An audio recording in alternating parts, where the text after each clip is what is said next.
Hai sahabat biologi, ketemu lagi bersama saya Muhammad Akbar Busasi dari kelas C Pendidikan Matematika Universitas Negeri Gorontalo dan dosen pengampu Bu Dr. Marini Susanti Hamidun SSI MSc. Kali ini saya akan menjelaskan materi mengenai ekologi. Ekologi berasal dari kata Yunani oikos atau habitat dan logos atau ilmu. Ekologi diartikan sebagai ilmu yang mempelajari baik interaksi antar makhluk hidup maupun interaksi antara makhluk hidup dan lingkungannya. Dalam materi kali ini saya akan menjelaskan 3 pokok pembahasan, yaitu populasi, komunitas, dan ekosistem. Mari kita bahas satu persatu. Populasi adalah sekumpulan individu dengan ciri-ciri yang sama atau spesies yang hidup di tempat yang sama dan memiliki kemampuan bereproduksi di antara sesamanya. Konsep populasi banyak dipakai dalam ekologi dan genetika. Populasi suatu spesies adalah bagian dari suatu komunitas. Dinamika populasi adalah naik turunnya suatu populasi yang disebabkan oleh berbagai atau faktor-faktor tertentu. Inilah sebabnya berbagai peristiwa yang terjadi di alam tempat hewan-hewan hidup sangat mempengaruhi dinamika populasi.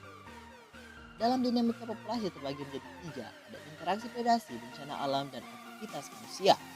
Interaksi predasi atau interaksi mangsa dengan predator. Saat populasi mangsa meningkat, maka populasi predator juga akan terpengaruh, yaitu akan meningkat juga. Salah satu contohnya yaitu interaksi antara singa dan hyena yang bertarung untuk mendapatkan dan merebutkan makanan demi kelangsungan hidup mereka masing-masing. Bencana alam yang terjadi ini ternyata juga mempengaruhi dinamika populasi hewan di alam liar. Adapun contohnya yaitu terjadi gunung meletus, maka lahar panas dari gunung tersebut akan merusak tumbuhan yang menjadi makanan hewan herbivora.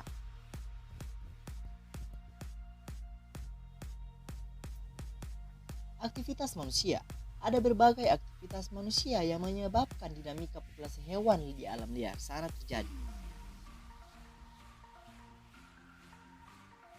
Contohnya adalah penebangan pohon di hutan yang dilakukan secara ilegal, pembangunan, perburuan, sampai pencemaran lingkungan menjadi beberapa contoh aktivitas manusia yang mempengaruhi dinamika populasi. Pola penyebaran merupakan salah satu bentuk pertahanan hidup dari serangan predator dan iklim. Terdapat 3 pola penyebaran yang umum dilakukan, yaitu mengelompok, merata, dan acak. Ciri-ciri pola penyebaran mengelompokkan didasarkan oleh insting suatu individu untuk berkumpul di dekat sumber makanannya. Pola penyebaran terbagi menjadi 3, ada merata, acak, dan berkelompok. Komunitas. Ekologi komunitas mempelajari interaksi yang terjadi antar populasi dalam suatu komunitas. Interaksi ini tidak selamanya menguntungkan. Salah satu jenis interaksi yang merugikan adalah kompetisi. Komunitas ialah beberapa kelompok makhluk hidup yang bersama-sama dalam suatu tempat yang bersamaan. Misalnya populasi semut, kutu daun, dan pohon tempat mereka hidup membentuk suatu masyarakat atau suatu komunitas. Interaksi dalam komunitas. Kunci yang memungkinkan adanya peningkatan kualitas kehidupan dari semua organisme adalah interaksi antar populasi. Interaksi ini dapat disebut juga interaksi interspesifik. Jenis-jenis interaksi yang umum terjadi adalah kompetisi, predasi, herbivori, dan simbiosis. Simbiosis merupakan hubungan yang terjadi antara 2 organisme.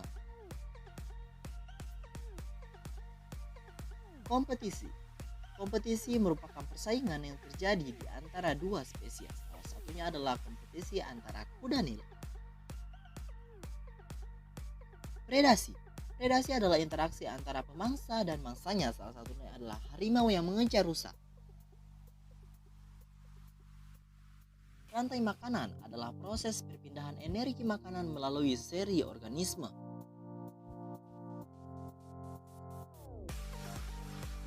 Jaring makanan merupakan gabungan dari beberapa rantai makanan yang saling berkesinambungan.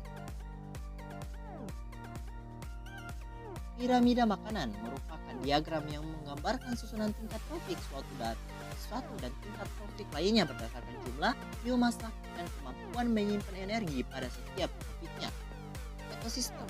Istilah ekosistem pertama kali diperkenalkan oleh A.G. Tentley, seorang ahli ekologi berkebangsaan Inggris. Ekosistem adalah suatu sistem yang saling terkait antara organisme hidup dan organisme tak hidup atau lingkungan fisiknya.